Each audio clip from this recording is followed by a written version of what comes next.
1, hey, 2, hey, 1, hey, 2, hey, 3, hey, 4, hey, ho, hey, ho, hey, ho, hey, ho. Everybody get up.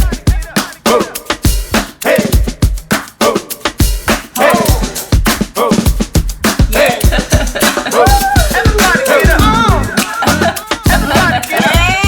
Hey, how you doing, Miss LaDios? Oh, happy to see you. Yeah. How was the post-birthday? Everything is wonderful. Yeah. Did you have a good birthday? I did. Yes. Another year around the sun, way better than the alternative. So yeah. Hey, All right. still here. Thank you. Thank you, universe. Welcome, Dark Side family. Yes. Welcome to another episode of Actors from the Dark Side. Yes. First, we want to give you a big shout out and thanks for all the views for our last episode with Sir J Love. We appreciate all your support, and please do not hesitate to hit that thumbs up button and subscribe. But if you don't want to subscribe, keep on watching. We want to put out good content and keep this party going. Yeah. Yep. And so yeah, I got to see you the other night. Yes. Looks like the theater is kind of opening up a little bit, huh? Slowly but surely, you know. So that's really exciting. Yeah. I missed it so much. I miss did it too. so much. I missed it so much. But yeah, we were a part of 5280 Artist Co-op. Yeah, Artist Co-op, where I always say Artist Coop. I don't know why. 5280 Artist Coop, that's what I say.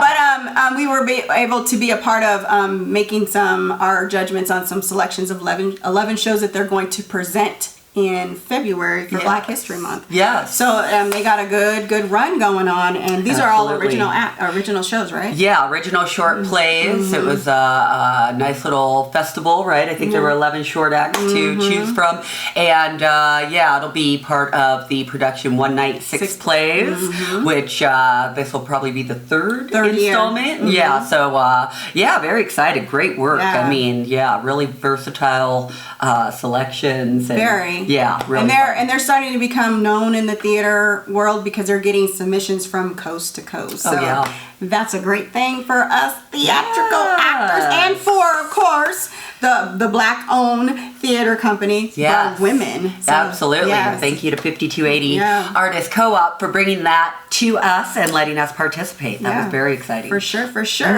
So today, what are we doing?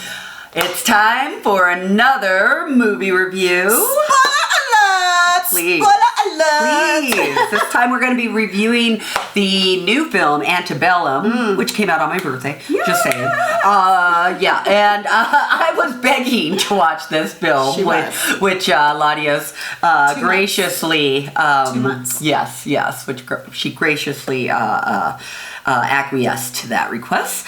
So why don't we start off with our list of cast, and then we'll get the party started, huh? Yes. Okay, so director Gerald Bush and Christopher Renz. I believe this was their directorial debut. All right. Yeah, and then of course the lead, the star, the awesome, beautiful, I call her the Black Porcelain Barbie doll. 5 I can feet. see that. She's so cute. like 5 feet tall. She's adorable. Yeah, she's gorgeous. And singer-rapper Janelle Monae. Janelle Monae. Ooh, forgive me, girl, forgive me. Anyway, she plays Veronica Henley / Eden, dual roles. You probably also seen her in her first debut, which was Hidden Figures. She was in Homecoming. She was also in Self-Made, and she did her last one in Harriet. Yes. Also, there was Eric Lange, who played Senator Blake and himself, I guess. He was in Narcos. Just him. Just him? Yeah. Oh, okay, sorry, him. Narcos, Mexico, 2018, and The Secretariat in 2007, or 2010. Yeah, a little bit. And then there was Kiersey Clemons, who plays Julia. She's played in Dope 2015 and Flatliners in 2017. And then there was Jack Huston, who played Captain Jasper, and you might know him from Boardwalk Empire, he played Richard Harrow, and in The Irishman, he played Robert F. Kennedy. Oh, and I'm so sorry, I jumped. Jena Malone, who plays Elizabeth. She's been in Hunger Games 2013 and Nocturnal Animals in 2016. And then everybody knows Gabourey Sidibe. Love to see she played Dawn, and you know her from Precious and Empire and American Horror Story. Yes, and then we have, I hope I say this correctly, I think it's Tanguy Charissa, who plays Eli Stokes, which is the professor. He's been in Palm Springs 2020 film, and Happiness is a Four-Letter Word in 2016. And then we have Robert Arameo, who played Daniel, and you might know him from Nocturnal Animals or The Kingsman, which is coming out in 2021. I can't wait to see that because I love The Kingsman. Now, one of the things about Janelle Monae, she, like I mentioned, not only she just came upon the acting debut world in the last few years, but she's known for her music, rapping and singing, mainly singing. And a couple of her features have been I Like That, Tightrope, with featuring Big Boy. I love Big Boy.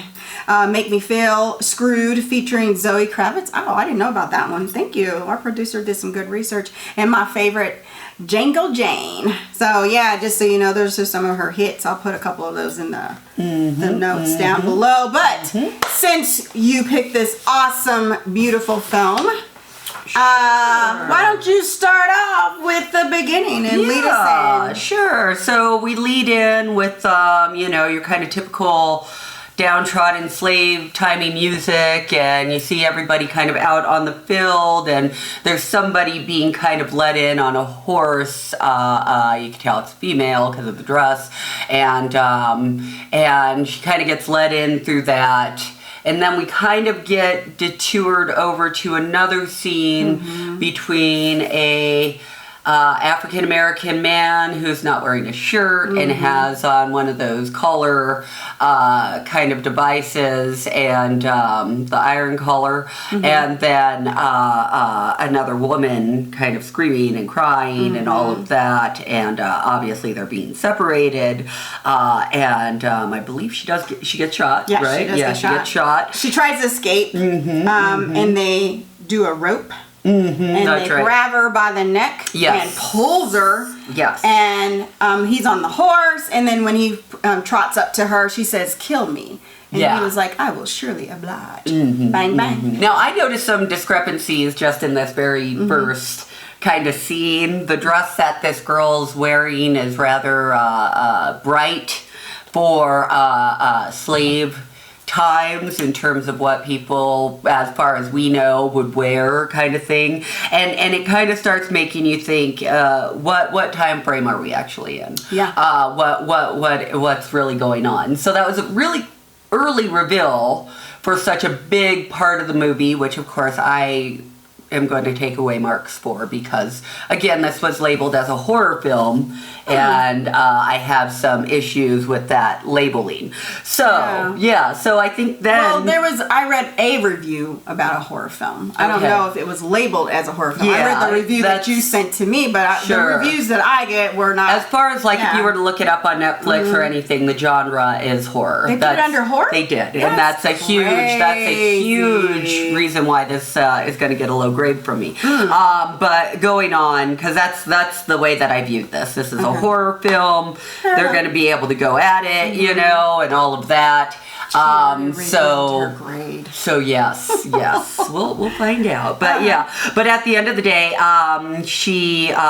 we get the reveal of Janelle Monae, and you know, I don't know, the scene with her kind of felt very much. I don't know, it was reminiscent of Roots to me. They went through a very big kind of say your name, you know, kind of this, you're going to now use your slave name kind of thing. And I believe that's when she gets branded, right? She gets branded right away. So she's brought in on a horse, taken to the little cabin. Yeah. He's, you know, whooping her, and he was like, "What's your name?" And she's saying, you know, Veronica. And he was like, "What's your name?" He's beating her, and then he was like, "I don't want to do this, but I need you to learn." And he brands her. So when he brands her, She says, my name is Eden. Yes. And so I did have an instant flashback about Roots. But I stayed present because I was like, there's something really weird going on here. Right. And so I always said there was something, like you said, there was a reveal. And as I was like, okay, so I always kept saying, is this present time? Because one thing I noticed after you've seen her getting branded, then you see them going back onto the plantation and they're bringing in more slaves, female slaves. Now, the first thing I noticed, and some of the reviews, I'm going to read some of the reviews. There was a tons, but I picked 3 that stood out to me. But the first thing I noticed that I thought was interesting is one of the slaves, her eyebrows were completely arched and perfectly done. And I was like, she don't look like no slave. She don't look like no slave. Like I said, the makeup artist was either horrible and didn't know what the hell she was doing for the show, or there's something going on. So it kept my attention. And then, where we go? Sure. Well, and just on that note, before we go further, I still have this question in the back of my mind. Was everybody there unwillingly? Just gonna put that out there. So that's that, and that adds another layer to maybe it's more plausible if people were there, if some people were there as willing participants, in terms of being paid actors or that kind of thing. So that was in the back of my head as well, because one of the things that happened before those women get let in is they're out on the field, and I remember the guy says, the kind of overseer, if you will, he says Jasper, along the lines of, let the sound of the Confederate joy be joy to your labor. And I said, okay, a reformer plantation, is there any such thing? And B, wait a minute, a Confederate victory. Are these people here rewriting history? So that was the other kind of question was, okay, is this some glorified reenactment camp where, the South won and now they get to play out this, this is how it would be. Like a new version of what's really of slavery, absolutely. Yeah. So that would was make one sense thing. Yeah, so that was one question that I had. But then you did have, and they do show a scene where she's in her cabin kind of greasing a hinge, and she makes these big steps so that, she's not making noise on the board, and some black guy comes to the door with a frying pan, and he says to her, we must try again. And then she shuts the door, and that's when we kind of get the next scene with these ladies getting drug in. So you're like, okay, have they planned a coup before? Has she tried to escape multiple times?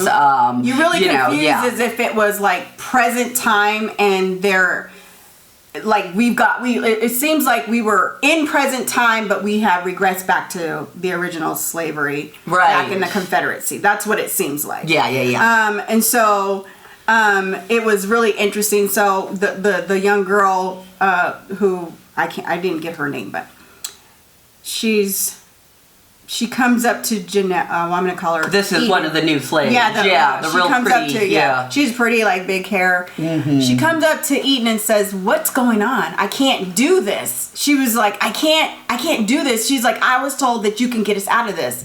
And Eden, again, that's Janelle Monae says, "Just keep your head down and don't say nothing," because they had them so instilled with fear that they wouldn't allow them to talk to one another, to whisper. Yeah, those were the lie. Those were the rules. They wouldn't allow them to whisper one another. They can only talk when spoken to. Right. And so it was very interesting of how this unraveled for me. So right. And that was another thing, like when she says, "I heard that you can get," and I was like, okay, so she's the heroine, and what's going on with Eden? Yeah. Okay.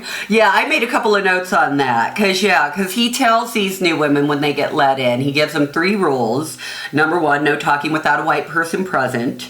Number 2, you do your assigned daily duties. And number 3, you whistle while you work, right? And then when that new girl is in Janelle Monae's cabin, she says, "I'm from Virginia," or "You're from Virginia, I'm from North Carolina, I can't do this, you gotta forget about it," right? I think Janelle Monae says, "You gotta forget about it." Yeah. So this clues us on to the fact that these women know about their past. Yep.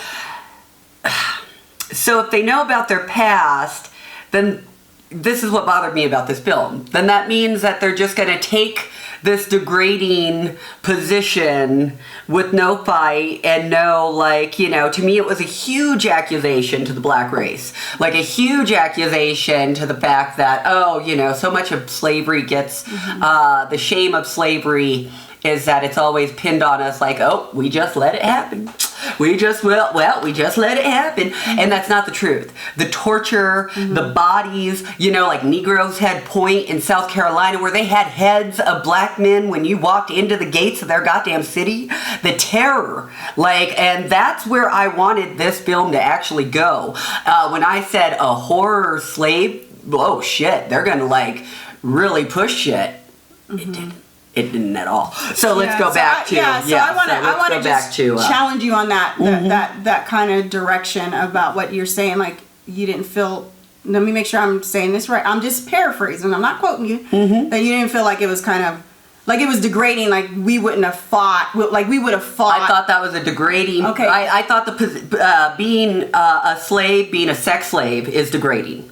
So to go into this position where now you're just doing manual labor all day and being a sex slave, that you just take it. That you wouldn't be fighting every minute of your life to get the fuck out of that situation. I want to challenge that. So that's what I didn't like about the movie. I want to challenge that. I didn't make it. You know, I didn't make this. So that's just my observation. Okay. And we're going to be right back after this break. Hey Dark Side family, when you're ready to book your massage, don't forget to book it at the Healing OASIS. The healthy body is a healthy life with the licensed professional AJ Battle. And then when you're ready to implement some teas, tinctures, and trinkets, go ahead and head over to Royalty Blends. Here at the Actors for the Dark Side, we promote black and brown businesses. So remember, you don't have to be asleep to dream. So get up and get out and do something for yourself. Thank you. Thank you. For hanging out with us. Anyway, like I said, I wanted to challenge you on that because, it would make sense if something happened to us right now and people tried to pull us back. There would be a lot of us who are fighters. But slavery goes beyond just the physical. It is a very let me finish. Please. Absolutely. It is a mental and emotional trauma that still it perpetuates on us today. And the reason I'm going to show and prove at no limited time that this can happen like that, depending on the circumstances. And once we unveil the film, you'll understand how it can happen. First of all, with George Floyd, there were so many people videotaping that. Not one person helped him because of the fear. And the fear. We're not even talking about the police in and of it. It's the fear. And so it just goes back to saying how fast that white supremacy can go back and give you fear. And so I thought when we unveil this film, it is very realistic. And because now one thing is they didn't give a lot of background of how long she was there, and they may have said it. I felt like maybe I missed something, and maybe it was like 6 months later. But I felt that her fight was not necessarily the physical fight, but more of the educational mental fight, because that's what she mentioned about the because this is, I was like, oh, when they showed her greasing up the door and then she was walking the planks on the floor so they didn't creak, I was like, she's trying to escape. And so a lot of times when you are in that, you have to be wise. You don't need to be on the defense because she already got branded. He already instilled her with the first day she was there. He beat her and he branded her. So now you done felt that fear. You done felt that pain. But you done that felt wasn't that the first day. That she was there. That was the first day. No, we don't know that. That was the first day that she got led back. And she already had on the outfit and she already knew the rules. Okay, she was so then if it wasn't the first day that she was led back. Sure. Okay, then you already proved yourself wrong because she did try to escape. She's the only one. And that's where I'm saying that's my issue with the filmmakers and with their portrayal in general, is that it's just this one person and they didn't explain, like an injection, something something to give a fucking lapse in memory, something to fuck with your cognition to the point that when you woke up, you didn't know where you were. And yes, that slave trauma made you think, oh my God, I'm just back on the plantation and I got to do what I got to do. That would have helped me with the film. That's all. I hear you. That's the critique. No, that's on the your film. critique Absolutely. is valid. I don't see it, because even at the beginning when the sister tried to escape and he put a rope around her neck and choked her, and her man had a some type of choker that if he tried to escape, it had a bell dingling. So he already they tried, obviously they tried to escape before. Sure, but there were countless people on there. I don't know how many was on there. Yeah. And obviously I'm sure there were several people trying to escape. Well, and then he killed her. She's like, just kill me. He killed her. So again, you gotta go, the fear is being reinstated again. It's just like when a woman was pregnant back in slavery times and they hung her upside down and they cut and slit her belly so the baby could fall out. Right, absolutely. And then stomped on the baby's head. Yeah. And so that says, and they only have so much time to really show this film, but I could see how they reinstilled the fear. But we're going to move it along. I thought they could have done better in doing that. The punishment was so fucking light.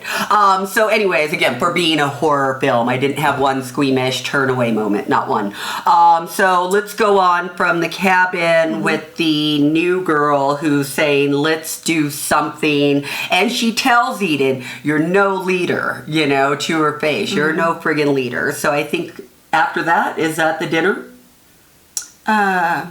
Is that where they go to next, is the dinner where they're leading in all the quote-unquote soldiers, and they have all of the black women along the edges of the room, and the guy gives his speech, and talks about how, these are the fruits of the Civil War, basically, as, this is their God-given right, blah, blah, blah. And he says to these soldiers, everything you see here is at your disposal, meaning, of course, the women and that kind of thing. So this girl has an exchange with one of the soldiers. The new girl? Yeah, the new girl. The new girl who was from South Carolina. Was it South or North Carolina? North Carolina, so yes.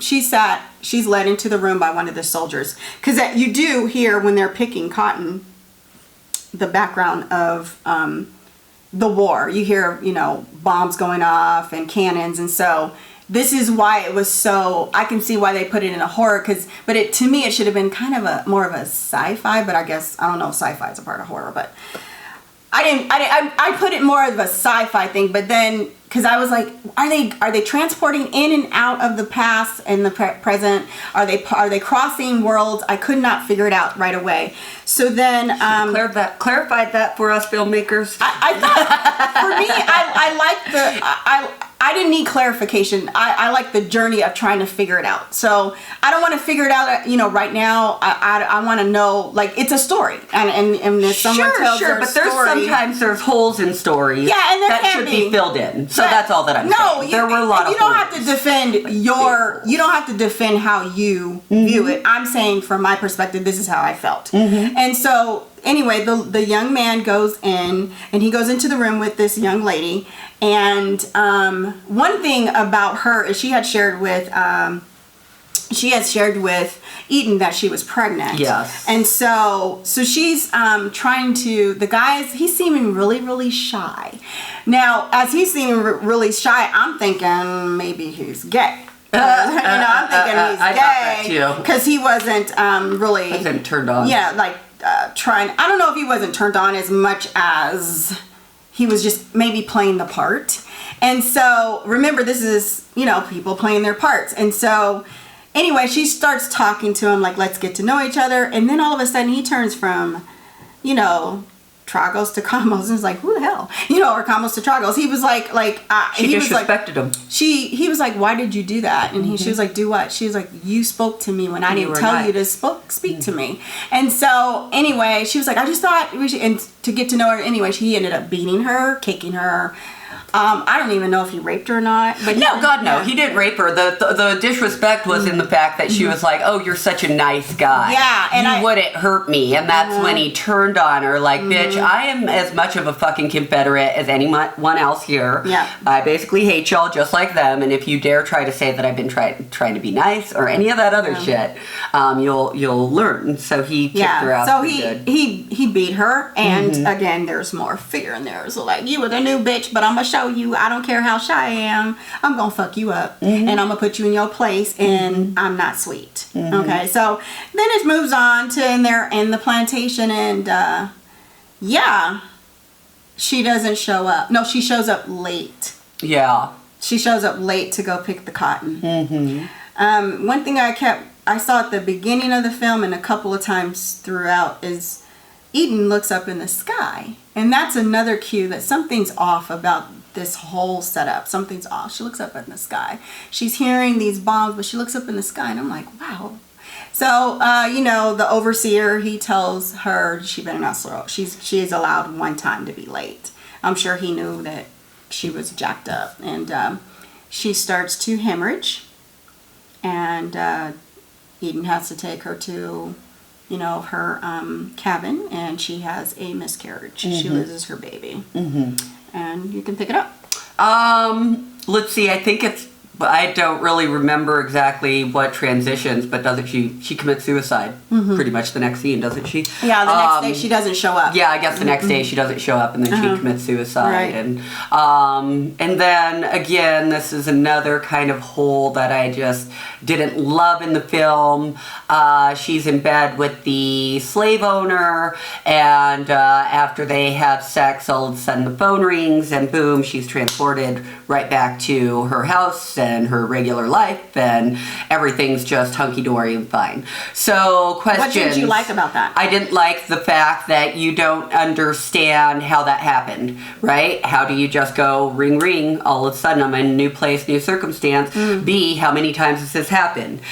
C, is this a figment of is this a dream? Is this, so there's a lot of different ways that you can go with that. And to me, that just wasn't very fleshed out, because we see later that she's physically transported back to this place after an airplane ride and all this other shit. So how the fuck does she just magically wake up in another state, another all different clothes, all of that? So I just didn't feel that was very fleshed out. And she's back in her normal life, and we get to see who Veronica Henley is. And she's an accomplished author, and she has a loving, doting, handsome significant other, and a loving, doting, beautiful little daughter, and a gorgeous apartment or gorgeous home, and obviously black wealth, and they're living their best life, and she's very educated,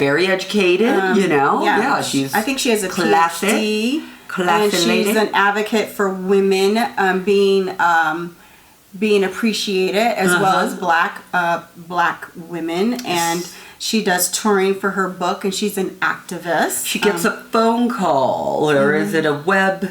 She gets a web call. So she gets a web call, but someone because she's about to fly or go do a presentation of her book, and someone, I guess, asked to have some time or set it up with her schedule, and it's coming through, I guess, Skype or whatever. Yeah. And so that would be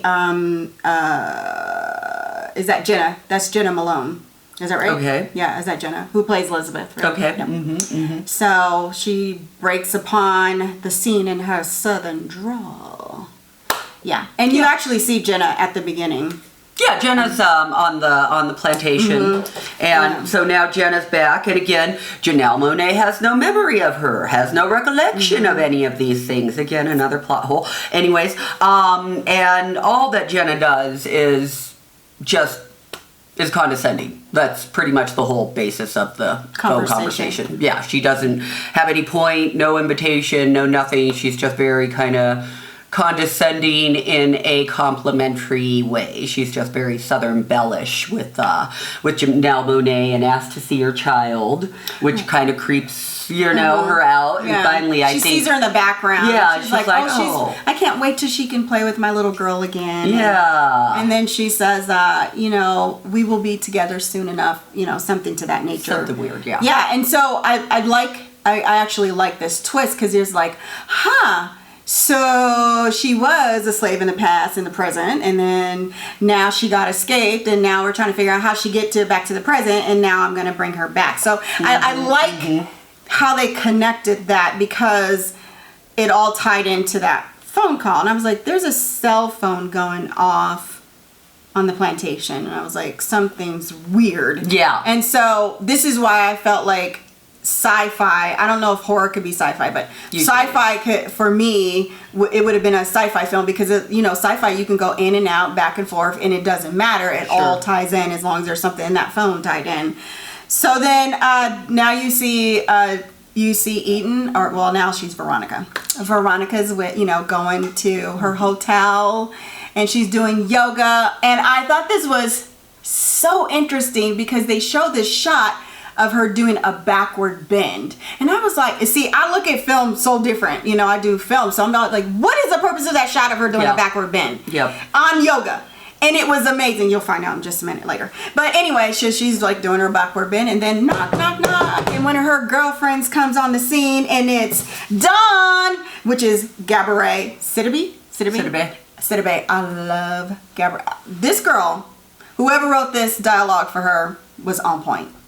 So anyway, she joins her. They're supposed to.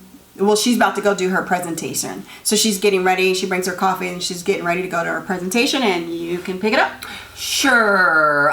They go to the presentation, and I believe that the book is called Shedding the Coping Persona, right? So she's an author talking about basically kind of black, what is it? Maybe camouflaging or I don't know what the term would be, but basically acquiescing to white people so that they feel, I don't know, but that's kind of what I was getting from her talk. That's not what she was talking about. It probably wasn't. Yeah. But she said, in terms of white people, their arrogance is their greatest vulnerability. In terms of the film, I'm wondering if they're saying the same thing to, African Americans in terms of taking these great leaders and being able to subjugate them again, in terms of like a professor and an author. The question still remains to me, going back to the whole plantation scene. Again, it still remains, did they just go and select a few people to torture while a bunch of other people were just there getting paid or just, going in and complying with whatever this role was. So yeah, she does a great thing on the talk. Dawn, I didn't love her as much, probably. I just thought she was very ostentatious in terms of cutting off the lady at the presentation, like, oh, she's trying to get in on our dinner plans, let's go, that kind of stuff. But then they have the dinner scene. Again, there's all these kind of slights that Janelle Monae is experiencing when she tries to make a reservation, when they try to get seated, the table is really small, those kind of things. So here, why don't you take it away from the dinner? Yeah. So we're totally opposite on this because Dawn was, one thing I like about Dawn is she was a very confident, beautiful, articulate black woman who was like, you know what, you're gonna respect me. Anyhow, so when they go to bring him in, the little microaggression that they did was like, oh, she goes up to the, hey, I got dinner reservations. They were kind of like pushing her off like she wasn't nothing. So this whole film, racism, microaggressions, white supremacies, that you're gonna see it all. And I thought it was fabulous how they did these little innuendos. So I knew when they led them in there, I knew what was going to happen because it has happened to me. They took them back to a flipping table by the kitchen. Yep. And I was like, and so Don was like, no, it's not going to happen. You're going to move us. We don't want to hear it. Thank you very much. And the dialogue was phenomenal because it's like, we don't have to explain to you. You know why. I know why. Let's just move it. And so whoever wrote that dialogue was amazing. So they're led into the middle of the restaurant where they should have been, because they're not going to put us in a corner like we're not worthy. I love this. I really freaking love this. Like this was so humor. It was crafty. It was witty. So this white guy sends over a drink to Gabourey, who's really Don, who plays Don in the role. And so she's making eye contact.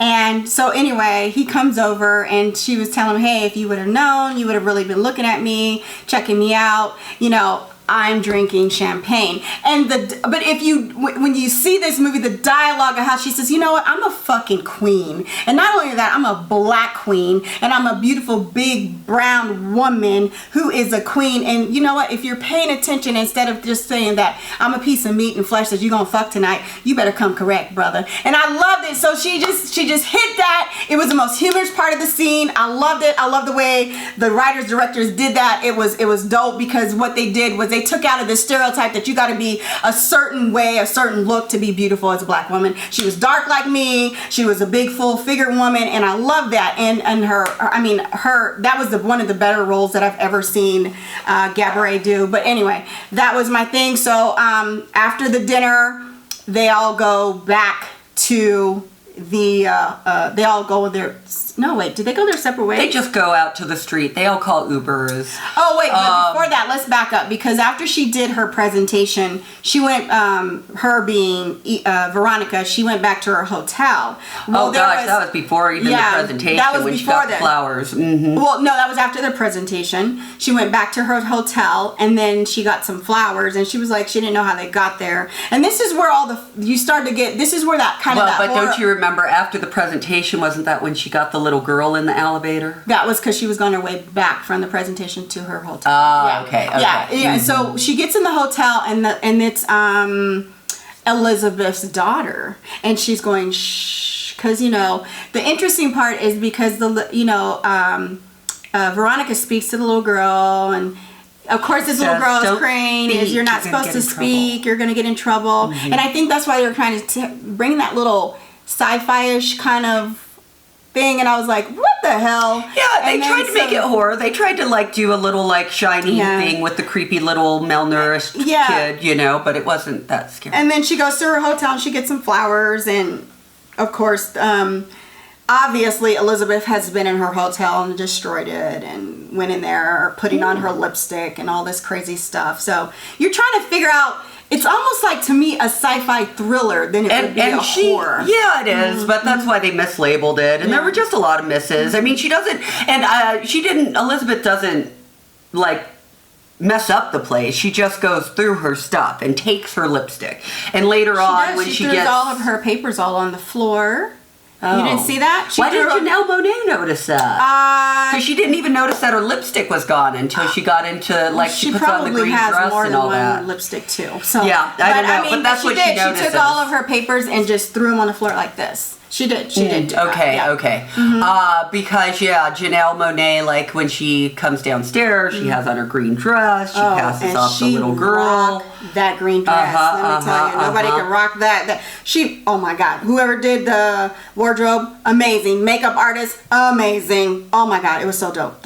Anyway, sorry to cut you off. It was good. Go on though, because we went backwards. So. Well, I just wanted to talk about that because I had missed that loop that when she went, and so it was very minor, but they integrated 2 scenes of minorly creepy with some creepy guy giving her flowers and a little creepy kid in the elevator. Very minorly creepy. I think my kid Lana could handle this in terms of horror.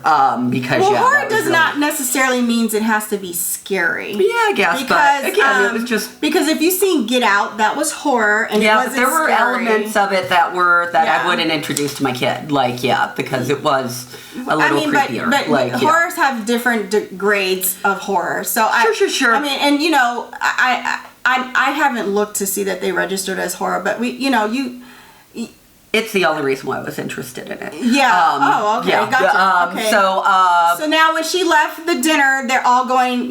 She takes an Uber. Well, the girls take an Uber. She takes an Uber. She gets in the car, and it obviously is a white woman driving. I'm sorry. I hate this. I'm sorry. If you take car shares, you never fucking just get into anybody's ride. You always, hey, so-and-so, so that just annoyed me, but go on because it's a horror film. Any kind of Lyft, Uber, any of that, you call them, they let you know what car's coming, they give you the name of the driver, so you don't just jump into some stranger's car. That definitely was a loophole. It didn't piss me off, but that was a loophole. But again, it's a part of the film. They have to make it make it work. They made it easy for yeah, them. they made it, and we don't know if because it could have just been, they could have just made it go ring ring and she was back on the plantation, because that's how much explanation they, but anyways, here nor there. So the car shows up. I'm confused. She doesn't look, like I said, the way that she was transported back to her home with just a ring ring, they could have done the equal subliminal messaging. You know that for her wasn't to a be back transported, right? You know I don't know. They didn't explain that. Well, I can see why. Now I see why there's a disconnect. And like the phone rings and then she's back at home. I can see why you're disconnected. So that's where I'm like, what? Y'all didn't flesh that out. Oh, okay. Well, I'm saying the filmmakers did not flesh that out, and it ain't on LaDios to do that. It's for the filmmakers to do that. No, I'm gonna that's clarify why it's that. my critique to them. Yeah. But anyways, going on to she got in the car. Yeah, she just gets in the car blindly, and there's loud music playing. The chick doesn't acknowledge her, and she's just like, can you turn that down, and still doesn't acknowledge her. And then finally she's at a red light, and that's when she realizes, oh shit, maybe I shouldn't have gotten into this car. By then it's too late. White guy Jasper reaches around, grabs her, and then they're on their way back. And they drive past her friends who are jamming out to one of ya ya ee, ya ya ooh, yeah. And so they don't notice her struggling, and they go their way, and she goes off to the plantation. Yep. Yeah, so the phone thing. Let me clarify the phone thing. Now I'm wondering why she keeps saying transport. She wasn't transported. The phone. No, according you know what? To you. No. Yeah, because they didn't explain it in the movie. Well, you know what? That's what I'm saying. Before I talk about the phone, let's keep going, because then once we finish, then I can come back to the phone. The phone was not a transportation thing. No. It was just a regular phone. I know that. No, I know that. I'm just saying, how the fuck did she get back to her house? They did not explain that. The phone rings and she wakes up back in her house from waking up in her slave's house. I'm going to explain it to you. You can, and that it's going to be your theory, because the filmmakers did not explain it to me. Okay. So go ahead. Oh, well, let's get her back. So she's on the plantation, and we're back to where she's doing I guess the guy just finished screwing her master, whatever. And so here's the beautiful thing. She's decided okay, go I'm ahead. sorry. No, they smash her head against the wall, so she's unconscious when she gets back to the plantation. So go ahead. Excuse me? Don't you remember in the car when they were struggling? Finally, to get her to stop struggling, he slams her head into the car. window. Yeah, and then the next scene, we wake up with her back in her master's bed. Okay. Yeah, so that's all. I see where you're going, and okay, good. Okay, that's good. So she's in the bed with the master, and then this is so funny. We got a very big disconnect. I do film, she does theater, so I get it. And so anyhow, she decides she's gonna escape. So now you see why she's been greasing the door the whole time, and then you see that yoga scene. So she has to get out of bed, and she does that backward bend off the bed. And it's after we hear the conversation, though, right? Because he does have a phone conversation. The first time we hear the phone ring, she's transported to her current life. But the second time, he has that whole conversation with the guy, like, hey, it's 3 a.m. Yeah. Don't be called, and we hear him drop his southern accent. Yep. And all of that. So now go on, because that's when she kind of gets out of bed. And so she tries to escape, and then this is why it's so great to have two different minds, because you can see where people's perspective, like when they're looking at a film, like what they're getting and what. Okay. So anyhow, she gets out of bed, and then she's like freaking out because she comes out and she's like waiting for something, and then we find out that she's waiting for what's his name? The professor, Elijah Stokes. He's the professor, and so I guess he does like a song or something, or some type of song to let him know I'm here, and but something happened, didn't it? Yeah. She goes to get a phone, right? She finds that phone. She listens to that conversation, and that kind of prompts her to the next night. She listens to the slave master's conversation, and then she sneaks back in bed and pretends to be asleep and all of that. And it's the next day when she finds the professor and says, hey, we're doing it again. We're doing it tonight. All right. And so that next night, that's when she's in bed with him. She waits till he's asleep. asleep, waves her arm, and that's when she does a really cool acrobatic yoga move to get out of bed and make sure that the phone doesn't creak, or the floor doesn't creak. Yeah. And she gets out, she gets the phone, and she's able to make a phone call. No, she's not able to make a phone call yet, because she calls 911. Yes. And it goes dead. And they Yes. can't, because wherever they're at, it doesn't have good service. Yes, and she's with the professor. And they try to escape, but she was Well, the like... two guys come, don't they? Yeah, the two guys come and they drop the phone. So let me tell you about the phone. Okay, so they drop the phone and then they go hide on the side of the building. Which now that to me wasn't so realistic, because I can't understand why they didn't find him. But anyway, the two guys, one who had beat that one girl from North Carolina, that's supposed to be the soldiers. This is where everything starts to unravel and it starts to make sense.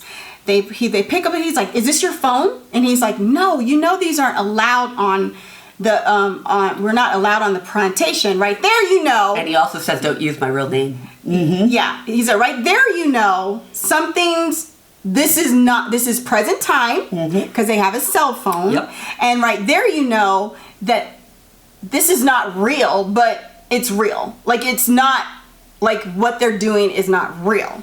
So the phone, well, we're going to keep going, because I want to talk about how the phone plays into what you keep saying, transport, versus flashback. It wasn't a transport. The phone was a trigger to say this was not That's real. what you think. Yeah, that's what you got from it. The phone was a trigger for her flash. So her flashback was when she goes back to her shedding the that's all a flashback. What? You're saying that dinner and all the things that she had with her friend, that was a flashback. Yes, because that was a flashback because and I'm gonna tie it in when we get to Elizabeth at the end when they had the big fight. I'm gonna tie that in and I'm gonna show you how that was a flashback. So anyhow, the phone, you see these two soldiers, they pick up the phone, so forth and so on, and they go. Where did they go? Did they walk out into the field? One of them goes to his cabin, the other one goes to take a piss. Yeah. And they're like standing, the one guy is standing like a foot away from the other two. But here nor there, I don't think it goes anywhere, right? He takes a piss and walks back. It doesn't really they're do hiding anything. in the, is it like the fields or something? Yeah, They're trying to escape. and then they go back, and then they go back and get the phone, and they get an axe. And in the middle of that, she tries to walk back into her cabin. That's when her master kind of clocks her, but he doesn't know that she has backup. So the guy with the axe comes in. They start to fight. Not so much he just takes him out. They start to fight. They have a pretty big brawl, blah, blah, blah. Finally, white guy is incapacitated. They drag him outside. She uses, I guess he uses retinol scan for his phone. So she gets that. She calls her husband, and then the connection's getting messed up. But he says, everyone's been looking for you. Yes! Everybody, blah, blah, blah. Yes! And she's like, okay, so now she's determined. She's got to get back. Now she has a reason. And she takes the white guy to the incinerator, makes up another story to the other white guys, and they just jump in the incinerator. She locks it. This is the most horrific part of the whole movie. She lights the incinerator on fire, rather weak if you ask me, and then she starts riding off. So now you take it from there. So as she's riding off, here comes Miss Elizabeth. She's on her horse. She's like, this jockey girl. She's chasing her, and she's looking for her. And I think, Veronica's hiding behind, and she's talking to her. And she says, and this is how I know it was a flashback. She says, "Oh, you guys think you are so better than us, but we have to put you in your place." I'm paraphrasing.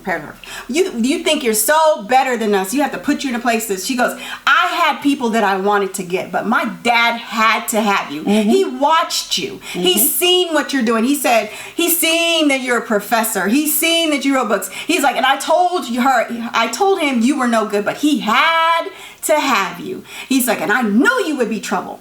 And so anyway, they have this dialogue, then they have this incredible fight that I like, and it was really cool. And Janelle Monae, the ironic part, because you see coming in, they roped the black female at the end, and they drug her by the neck, and at the end they drag the white woman. So I thought that was the irony. She dragged her and killed her, and then and she ironic ending too. She doesn't just get killed; she runs into a General Lee statue. Yes. So yeah, that was yeah. And then so then you see Janelle Monae. She's riding her horse. And she's like screaming. And she sees like the reenactment, because this is you hear bombs while they've been on the plantation. You hear all these bombs and everything goes on. But then you see this plane, and this is why I kept saying she kept looking in the sky. Sure. And then you see this plane, and then so as she's going, that you see this like these soldiers that are shooting and everything, and she rides through it, and she rides all the way out. I'm cutting it. No, but anyway, she rides out, and then you see this, you see a no cell phone sign. Yeah, first. You see a sign, no cell phone, PayPal, Visa, all the, Oh, well, that was way before she got to the exit, but yeah. But the whole point was this place that she was a reenactment. But let me go back. Before she killed the general, he said something very powerful. Before she threw him in an incinerator, he said, "It doesn't matter what you do." He said, "We're nowhere and yet everywhere." So when you come out of this plantation, it was a real plantation where they did reenactments of slavery, and these white people were literally going to get black people who were activists, professors who were upper middle class, who thought they were better than white people, and pulling them to say, "You ain't shit, and I'm gonna bring you down and show you ain't shit." And it was still present time, because when they're picking the cotton, something I noticed that was really weird. I was like, that's how I noticed the eyebrows. That's why the lady was like, "What is this? What is all of this?" The lady had been, this is how it was kind of in my mind referred back to 12 years a slave. They were kidnapping people in present time, taking them and putting them on this plantation, instilling fear on them, so they didn't know where the hell they were, because you can't have any cell phones and the towers didn't work at all. And so when the phone rang, it was just a signal to let you know this is present time. It's not a backflash. It's not like present time. It was backflash, because her husband said, "We've been looking for you." So what they did was they kidnapped her when she was doing her tour, her book tour. He kidnapped her. They took her to the plantation. The thing is, I'm not clear on how long she was gone, but I would like to say she was probably gone about maybe 6 months. Maybe 6 months. One thing I was wondering is, are they implying that it was the outside proof and evidence that actually made her take action? I.e. the cell phone, i.e. the airplane, that without seeing some kind of fucking proof, she would have just sat there docile and took it. Well, that was one thing that I was wondering. Are you asking that question? No, I'm asking that question to the general, not to you. Okay. Like to the ether sphere. Like, is that what they were trying to imply, right? There were just a couple of things that did not add up. Again, how could you just sit there and take it? If you had any memory of your children, your former life, any of that shit, right? Like, that just makes you want to fight. And again, the torture that they set up wasn't enough for me to be like, why aren't you just kicking him? Why aren't you pulling some balls out? Like, I don't get it. Again, no explanation into any lapse in consciousness or lapse in memory. Again, was she there with complete recollection of Kennedy and Veronica Henley and the life that she lived? Or was there some kind of lapse? Was there something that happened that maybe you would be disoriented to the point of, oh my God, I don't know where I am, I have no recourse. So those were just some little gaps that I had. And my biggest question, other than the professor, was why wouldn't anybody else join in? And it could have been, maybe you had people that were paid, that were playing a role, and that would add to the confusion and malaise of your situation if you're around people that don't seem to be having any problem with this. Or, was everybody this outspoken activist and had this life that was kidnapped? Because if it were that, it doesn't make sense that everybody would go along with it. You know what I'm saying? So those were just some things that made me like, I wish those things would have been addressed by the filmmakers, because those were some big questions in terms of motivation. And, you know, like, what's driving these people? As an actor, you're always wondering, what's the motivation here? What is driving you? So it was kind of clear for Janelle, but again, on the bigger scope, why wouldn't everybody else have this fighting spirit? Why wouldn't everybody else? You know what I'm saying? Just again, so I totally that's her absolutely. That's her All my remarks. thoughts are mine. My thoughts are the film. There was some small loopholes. They weren't very relevant, but I totally got the film. The film was present time. These white people went out and sought people, black people that they didn't like, that were causing ruckus, that they were trying to make people. What I got was these were people who were conscious people, educated people, that they knew that can impact the black community, the black and brown community, or people of color. So they wanted to destroy that. And so what they would do is they would kidnap them, take them on this fox plantation. They would start installing fear. And one of the ways they would do, because if you don't know where you're at, where you're going, what you're doing, and you don't know how far you are from civilization, it can destroy you. A lot of times people can be in their own backyard and don't even know the jewels they have because they don't get out of their neighborhoods.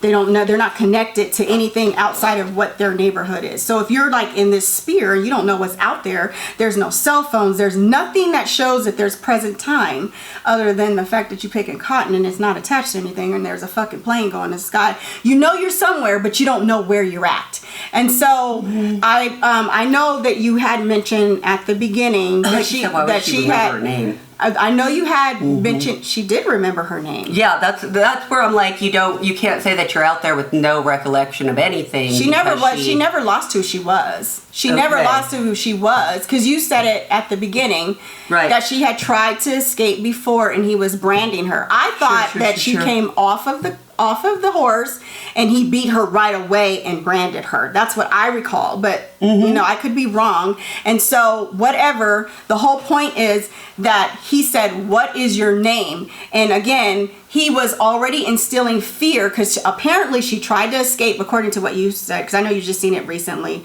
and I seen this 2 weeks ago. That's all that we can presume, because she's led in by a horse. So I didn't presume this. That's what you said. No, that's not what. I'm just looking at the film, and I'm telling you what the film laid out. I didn't write it. Okay. Again, let me finish my thoughts. Let me finish. That's what Those I were your saw. thoughts. Was her coming in led on a horse. I don't know if she escaped. I just know that she was led in, so I presume. See, I looked at it. She came in on the horse. That was her first day, and he started beating her. That's what I got. That was her first day. She started beating her. From what you said, which made me think, because again, I haven't seen the film in a couple of weeks. She probably tried to escape because he said something like, "You're causing trouble." Yeah. And so maybe she did try to escape a couple of times. Let me finish my thought. Sure. All right. That's you got to speak. Didn't I'm not. I'm letting you go. So what I thought. This is what I thought. How it went. Again, I have to see the film again. She came in, he came off a horse, and as soon as she got in that cabin, he started beating her. Now, it could have been a day or two late. I don't remember. If she did try to escape, he's like, "I don't want you causing trouble because you're already causing trouble. You've been in a lot of trouble." So he could have been talking about the fact that when she was out there as an activist, a professor, and saying, like, you're trying to wake up the masses. He could have been referencing that. But what I got was this was her, her first time there. He beat her. And then he branded her, and he kept saying, "Say your name," because he was telling her, "Your name is now no longer this," because there was a couple of when they brought on the slaves at the that was the new slaves. When they got, you know what? Are we gonna do this? Okay. Yeah. And then you doing this? That's rude too. Are we gonna do this? I'm just wondering. When they brought on the new slaves, Elizabeth had her daughter says, "What do you want to name her?" She says, "I want to call her this." So they already had a name, so they were like, "We're going to change their names right away so that we can instill fear." So he beat her, he branded her. So now you don't know where you're at, you don't have a cell phone, you just got kidnapped out of a car, out of an Uber that you were, and all of a sudden you woke up on this fucking horse. And you're like, what the fuck? You're like, where am I? So you're like confused, you're discombobulated, you don't know your bearings. So that to me, when that is shocking all the way, because when the girl from North Carolina came in, she goes, what is this? Right. That tells you it's present time. She goes, I can't do this. We can't do that. She's like, I know, I was told you are someone that can help me. I know I was, so she said, and then so the girl probably had been beaten so many times by the time that young girl came on to the plantation, and she was like, just keep your head up. Don't be talking. So she had already, again, you already seen at the beginning, she's trying to do her escape. But she's being strategic. And that's the problem with some of us as black people, is we always want to protest. We want to be, shut the fuck up. Because you could do so much more with your left hand, not telling what the right hand was going to do. Because she knew she was going to either survive or die. Again, I think she was on there for about 6 months. Because when she called her husband, she goes, everybody's been looking for you. We've been looking for you. So it couldn't have been a long time, but it was long enough that it took her that long to get away. And so I think when I seen that, the phone was just to reference that this is what we're still in present time. And then when she wakes up and you show her in her bed, her phone's going off again, and then they show her being kidnapped. And that's why I said it was similar to 12 Years a Slave, because they were taking people in present time and taking them back to a plantation and making them slaves again. So that's why I was like, this was very realistic. I don't think it was transporting or anything of that. It was really like, if you walked out, went to your job today, and then you go to Starbucks and someone said, hey, can you help me with this, blah, blah, and then they just grabbed you and they took you. And I think a lot of the people in the hotel were playing the roles with it too, because they were showing some serious microaggressions against her, doing some weird stuff that was just not normal. So as someone watching this film from my lens, I think it was very present time. I think that they were kidnapping people. I don't know why. Some people are more fearful than others. Some people duck their heads in the sand. Some people are scared to speak their truth. And when you have something like this that you just throws you, like, can you imagine just waking up? You've been drugged, you get smashed in your head, you just wake up and you're in a place that you don't know. You would be terrified, mortified, and before you try to escape, or you can end up dead, and you see a woman getting shot, and someone has a noose around their neck, a metal noose with bells that you can't. I don't think you're going to be so quick to fight. You're going to be strategic about how you're going to escape. So that was my thing. I thought, for me, loved Janelle Monae. Her acting is above and beyond. It's superb. There's a couple of the things that I just didn't agree about, but I thought the film, I would give it a solid 8. If it was on a scale of 1 to 10, a solid 8. If I had to give it a grade, I would say, because I love her acting and I love Gabourey Sidibe, I would give it an A-. Okay. Yeah, for me, I will just clarify. I thought that whenever anybody new was getting brought on the plantation, it would have been in that carriage with the burlap sacks like the girl from North Carolina. So for me, I didn't think that it was her first time on the plantation. I thought it was an escape attempt, but that's all. For me, since it was a horror film, I went back and forth. Yeah, I'd give it a good C-, because there were a lot of holes that I wish would have been clarified. I wish I would have seen a syringe that would have made things come forward for me. I wish I would have seen certain things to just make it click. And, given that there's so many articles coming out having to explain it to me that says, you didn't do a good job, filmmakers. You should have a clear vision and people should walk away with that. So if you're having to make up stories and fill in the gaps and this is what happened or all of that, then they didn't do their job, because you shouldn't have those questions. You shouldn't have those big gaping holes. And there were a couple of big gaping holes. The acting was amazing. I love Janelle Monae but Christopher Renz and Gerard Bush. There were some things that, those are some things we agree to disagree. Now, I went online and I did a couple of reviews. I pulled up some reviews, and I want to elaborate on some of this, because I thought they were, oh my God, it was just like profound. But one of them, I'm not going to read everything this person, I'm going to read some highlights, but they said, this movie discusses how to overcome that fear and it reminds POC, I don't like to say POC is people of color, of the resilience that we possess and the remainder that we deserve everything and everyone else has been because of our ancestors worked for it, and we can continue to work for it and continue to have proved ourselves to deserve it, which is unnecessary. It is a reminder of who we are and where we come, and our personal guide to continue to build our great legacy for our generational wealth, knowledge, and strength. And then it says, let me see here. For so long, the Black community has and continues to struggle with the right to earn success. Again, remember how I mentioned how they kidnapped the people who were successful, who were wealthy, who were making impacts on community, and to be successfully recognized for their work, because people who continue to fetish the idea of proliferating from Black creativeness and constantly trying to find loopholes to continue to do so. And naively, we constantly let them. And then also we let the people we work for tell our stories so we can earn a paycheck. And then they're just kind of explaining like we need to tell our own stories. And then this also tied in about us being wealthy, because they mentioned the people who talk down on us get away with it because we stay silent for their comfortability and our fear. Again, this had a lot of fear, which is why slaves don't rise up. I mean, look at Django. People don't rise up. You know what I'm saying? And then I said the people who don't speak up for our murder and take their lives because we failed to build a community with them that supported and loved them. We stopped being a village to make unnecessary people comfortable because we don't want the consequences of losing their support, even when we know they constantly take out the kindness for granted and erase our history while expecting their sympathy for a price.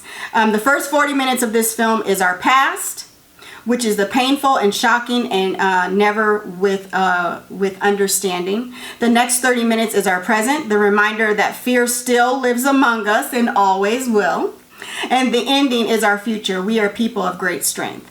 And so that was one of the things. But one of these, this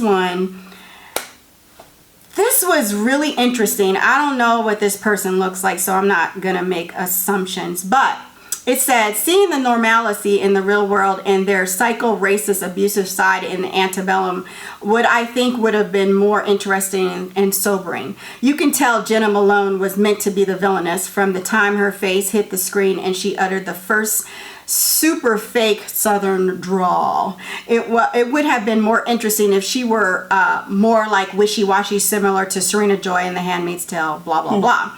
And so I thought this was interesting, but I'm going to skip. I'm not going to read everything, but they said something, and this made it very important because they put something in the film to make it look like valuable.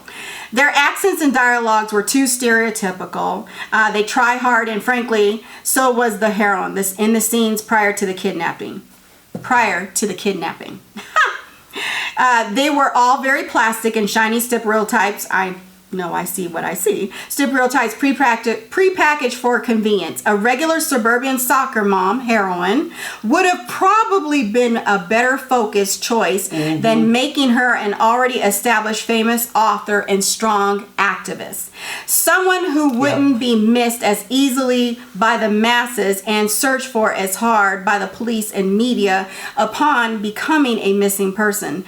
Something more realistic. Yep. Yes, the occasional missing soccer mom gets a huge media in real life, but an African-American soccer mom, not so much. Now, this comment stood out for me because this just proved that they don't give a damn about black women. So when the directors, writers, or whoever, and when she picked up that phone and called her husband and he said, "We've been looking for you," that showed value for the black woman. This person literally said, that's not realistic that they would have been looking for you. And I'm like, huh. Unless you were someone of note, yeah. I was like, huh. So they were like, even if she was a soccer mom, even if she's a white soccer mom, they would have looked for her.